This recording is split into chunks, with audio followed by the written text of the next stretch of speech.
जितना corporate law India में change हुआ है उतना हार्डली कोई लॉ में चेंजेस आए हैं। जॉइंट स्टॉक कंपनीज एक्ट 1844 से लेकर कंपनीज एक्ट 2013 तक इंडियन कंपनी लॉ ने रेगुलेशन एंड कॉर्पोरेट गवर्नेंस का एक रोबस्ट फ्रेमवर्क सेट किया है। बदलते economic growth and global standards को ध्यान में रखते हुए इंडियन फ्रेमर्स ने कॉर्पोरेट लॉ में वो सारे चेंजेस इनकॉर्पोरेट किए हैं जिससे कि बिजनेस एक स्ट्रक्चर्ड और ऑर्गेनाइज्ड वे में काम करे। One person company, corporate social responsibility जैसे कॉन्सेप्ट न्यूली इंट्रोड्यूस किए गए हैं। Hey everyone, this is Advocate Farheen Ansari and welcome back to the channel. Well, finally, we now begin to understand one of the most comprehensive Indian law. ऐसा law जो हर syllabus का part है, फिर चाहे आप सीए स्टूडेंट हो, CA student हो, LLB student हो या फिर बीकॉम या बैफ कर रहे हो, you will have to face this law for your exam and that is the Companies Act 2013. मेरी ये कोशिश रहेगी कि सेक्शन वाइज आपके कॉन्सेप्ट्स क्लियर करूं with easy explanation, examples and case laws. So let's get quickly started. Now, before we move to the sections, let's understand the term company. अब बच्चों ये वर्ड आया है लैटिन टर्म से, जहां the word कम का मतलब है टुगेदर एंड पनी का मतलब होता है ब्रेड। मतलब ये हुआ कि जब एक ग्रुप ऑफ पीपल साथ में जो आके काम कर रहे हैं और साथ ही मिलकर खाना भी खाते हैं। अब इंडिया में जब company law first time pass हुआ था, it took a lot of inspiration from the English law. But जैसे जैसे टाइम पास होता गया, कंपनी लॉ में बहुत से मॉडिफिकेशंस एंड चेंजेस किए गए इंडियन बिजनेसेस को ध्यान में रखते हुए।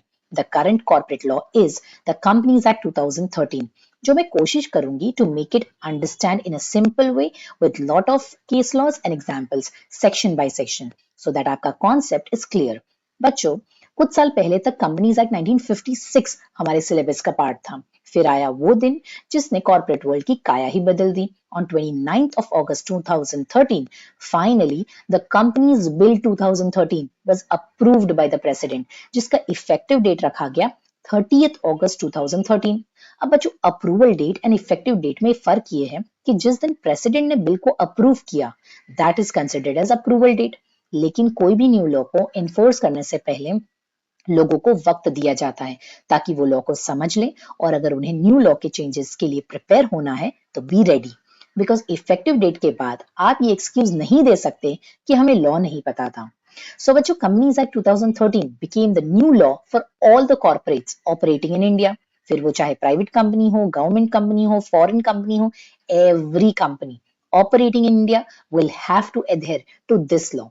जैसे मान लो कंपनीज एक्ट 2013 एक होली बुक है for all the corporates in India. बच्चों, इस एक्ट में टोटल 470 सेक्शंस हैं। ये एक कंसोलिडेटेड लॉ है, मतलब इस लॉ ने सारे एग्जिस्टिंग कॉर्पोरेट लॉज को कंबाइन कर दिया है, इंटीग्रेटिंग द अमेंडमेंट्स यानी changes and cancelling all the old company laws, जो डील करता है every aspect of a company, right from incorporation to management to dissolution. Let's start our section wise understanding. सबसे पहला section, section 1 of the act, which deals with four things. Number 1, short title. Meaning इस act को क्या नाम से बुलाएंगे? तो ये एक्ट खुद अंडर सेक्शन 1 में बताता है that this act will be called as companies act 2013। Second is the extent, मतलब ये एक्ट कहाँ एप्लीकेबल है? तो बच्चों, this act is applicable all over India. Third is commencement, यानी ये एक्ट कब से इफेक्ट में आएगा? तो इट मेंशंस दैट सेक्शन 1 जो है वो तभी इफेक्टिव हो जाएगा एंड बाकी के सेक्शंस जैसे जैसे मिनिस्ट्री का नोटिफिकेशंस आता रहेगा वैसे वैसे इफेक्टिव किए जाएंगे। आज की डेट में कंपनीज एक्ट 2013 के सारे सेक्शंस इफेक्टिव है। एंड लास्टली, एप्लीकेबिलिटी, यानी ये एक्ट एप्लीकेबल किस पे है?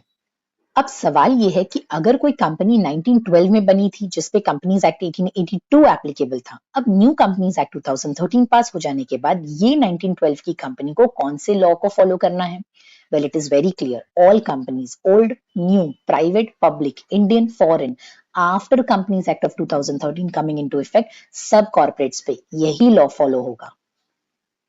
अब यहाँ समझने वाली बात यह है कि foreign company, insurance company, banking companies, companies producing and supplying electricity, या फिर companies incorporated under special act like RBI, LIC etcetera and such other body corporates जिनके लिए एक specific act and law already है। फॉर एग्जाम्पल, बैंकिंग कंपनीज के लिए specific law है which is banking regulation act 1949। RBI is govern by RBI act of 1934। ऐसे entities पे भी कंपनीज एक्ट 2013 एप्लीकेबल है। लेकिन अगर इनके specific laws and companies act 2013 में अगर कोई इनकंसिस्टेंसीज होती है तो इनके स्पेसिफिक लॉज इनके ऐसी कंपनीज के लिए प्रिवेल किए जाएंगे।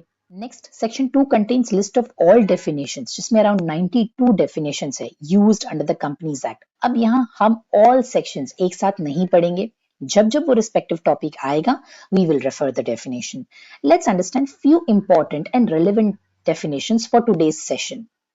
So the first relevant definition is of body corporate. ये ऐसा टर्म है जो frequently लॉ में यूज किया जाता है, defined under section 2 subsection 11 of the act. बच्चों body corporate एक broad टर्म है जिसमें बहुत से टाइप ऑफ एंटिटीज कवर होती है, जैसे Indian company, foreign company, LLPs को भी हम body corporate कहते हैं। Basically, body corporate will include all entities incorporated in or outside India. But there are exclusions, मतलब दो टाइप ऑफ एंटिटीज है जिन्हें हम बॉडी कॉर्पोरेट नहीं मानते हैं। Number 1, cooperative society which is registered in the cooperative society laws, ये body corporate नहीं होते हैं। And number 2, government specified bodies जिनको सेंट्रल गवर्नमेंट ने स्पेसिफिकली एक्सक्लूड कर दिया है by way of definition, even that will not be constituted as body corporate. Then the next important definition for today's session is company, which is defined under section 2 subsection 20 of the act, which states company मतलब हर वो company which is incorporated under this act, मतलब Companies Act 2013 और under any previous company law। अब समझने वाली बात यह है कि कंपनी एक नैरो डेफिनेशन है जिसमें सिर्फ इंडियन इनकॉर्पोरेटेड कंपनी कवर्ड होती है, लेकिन बॉडी कॉर्पोरेट वाइड डेफिनेशन है which includes even company incorporated outside India. Hope this explains. And the next relevant definition for today's session is financial year, defined under section 2 subsection 41 of the act.